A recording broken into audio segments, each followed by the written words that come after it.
Magandang umaga, Pilipinas. Narito ang latest kay Bising o kay Bagyong Bising. Napanatili nito ang kanyang lakas ng hangin na 215 km per hour near the center at ang kanyang pabugso ay umaabot sa 265 km per hour. Medyo bumagal yung kanyang pagkilos sa mga nakalipas na oras habang tinatahak nito ang northwestward direction. So kung makikita nga po natin dito sa ating base location na rin na nakita natin sa ating analysis, ang mata nito ay nasa layong 400 kilometers east of Catarman, Northern Samar, o kaya naman, gumamit din tayo ng isang reference sa Huban, Sorsogon. Nasa layo po ito ng 470 kilometers. Silangan naman yan ng Huban, Sorsogon. Makikita po natin na yung sentro ng mata nitong si Bagyong Bising ay nasa dagat pa po sa ngayon, kung saan malayo po. Medyo may kalayuan pa naman ang layo nito sa ating kalupaan, kaya't hindi po natin naramdam ngayon ang malakas na hangin o mapaminsalang hangin na dulot ito dahil alam po natin na sa isang bagyo, yung malapit sa sentro, yung eye wall, dyan ho yung pinakamalakas na hangin at mga malalakas na ulan. Mapaminsala ho yan, pero sa ngayon nasa dagat ho yan. Tumatama dito sa Eastern Visayas, sa malaking bahagi ng Southern Luzon at sa halos buong Mindanao, sa halos buong Visayas na rin po. Tumatama ngayon ang mga kalat-kalat na pag-ulan at pagkidlat pagkulog na dahil ho sa outer rain bands nitong bagyo. So kahit na hindi natin naramdaman yung hangin niya, yung mapaminsalang hangin niya, yung malalakas na pag-ulan ngayon nagsisimula ng maramdaman sa Samar provinces at sa natitirang bahagi pa ng Visayas, maging sa malaking bahagi ng Mindanao. Kaugnay dito ang Tropical Cyclone Wind Signal number 2, nakataas pa rin ho yan sa Catanduanes, Eastern Samar, at maging sa Northern Samar. So, napanatili ho yung mga lalawigan, 4 lamang ho yan, nakataas ang ating signal number 2, habang signal number 1 naman, eastern portion ng Camarines Norte, Camarines Sur, Albay, Sorsogon, Masbate, kasama na dyan ng Burias at Ticao Islands. Signal number 1 pa rin sa Biliran, Leyte, Southern Leyte, northern portion ng Cebu kasama ng Bantayan at Camotes Islands.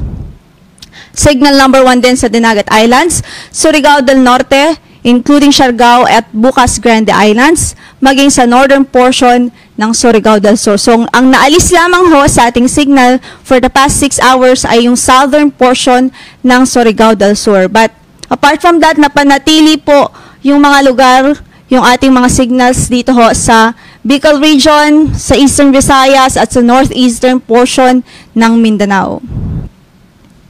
Silipin natin ang latest track natin.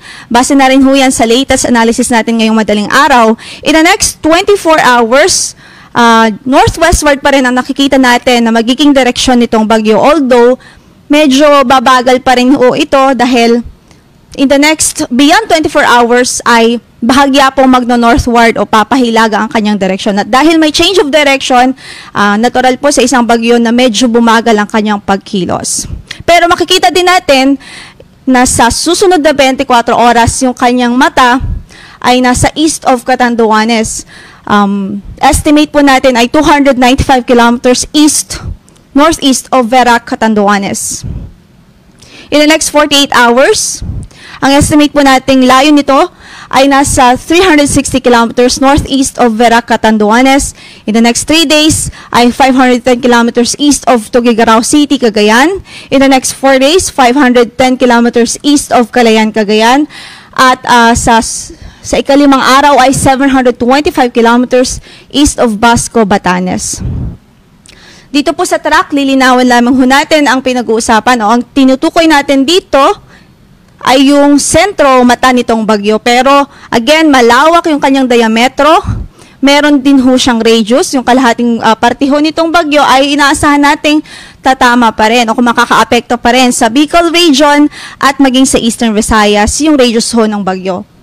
Ibig sabihin yan, apektado pa rin ho itong mga lugar na ito ng mga pag-ulan, matitinding mga pag-ulan, at mga paminsan-minsang pabugso ng hangin. Kung kaya't dahil dyan ay nakataas ang ating tropical cyclone wind signals sa iba't ibang bahagi ng Bicol Region at Eastern Visayas, maging ng northeastern portion ng Caraga Region. Okay, emphasize lamang ho natin yung rainfall o heavy rainfall na maaari pong maidulot nitong passage ni Typhoon Bising. So ngayong araw, malalakas, moderate to heavy rains with at times heavy rains ang inaasahan sa buong Eastern Visayas at sa Kabikulan. Inuulit po natin, Bicol, Eastern Visayas, batitinding mga pag-ulan ang inaasahan natin sa araw na ito. Sa Eastern Visayas, nagsisimula na po ang mga pag-ulan doon, lalong-lalo na sa Samar provinces, and then sa Bicol region naman, sa Sorsogon, at sa ilang bahagi pa ng Albay, ay magsisimula na po ang mga pag-ulan, malalakas na pag-ulan, inaasahan natin noon time hanggang sa late afternoon today.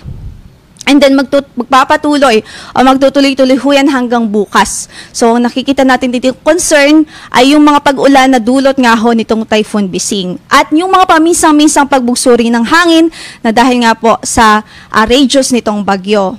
Ibig sabihin, concern po natin dito yung mga hazards na dulot ng mga pagbuhos ng ulan na ito, katulad na lamang ang patuloy na bantaho ng mga pagbaha at mga possible landslides din sa mga mountainous areas dahil nga sa patuloy na downpour.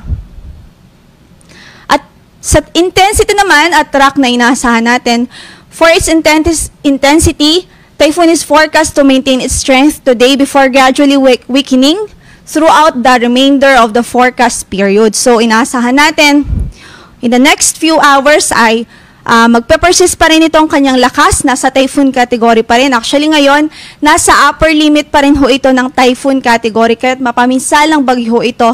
At magandang balita lamang dahil sa ngayon ay nasa dagat yung kanyang sentro kung saan ay naroon ng pinakamalakas na hangin. At inaasahan natin tatahakin nito ang silangang karagatan ng ating bansa. Kaya nga lamang, patuloy po na tayong mag-monitor. Close monitoring pa rin po ang ating advice dahil itong weather system na ito ay dynamic ho yan. Volatile ang ating weather. Kung kaya't oras-oras may mga posibleng mga pagbabago kung kaya't kailangan natin ho nating mag-monitor sa mga next bulletins na ipapalabas ho ng Pag-asa. Ang next bulletin po natin ay mamayang 11:00 ng umaga. Magandang gabi po tayo. Magandang umaga po.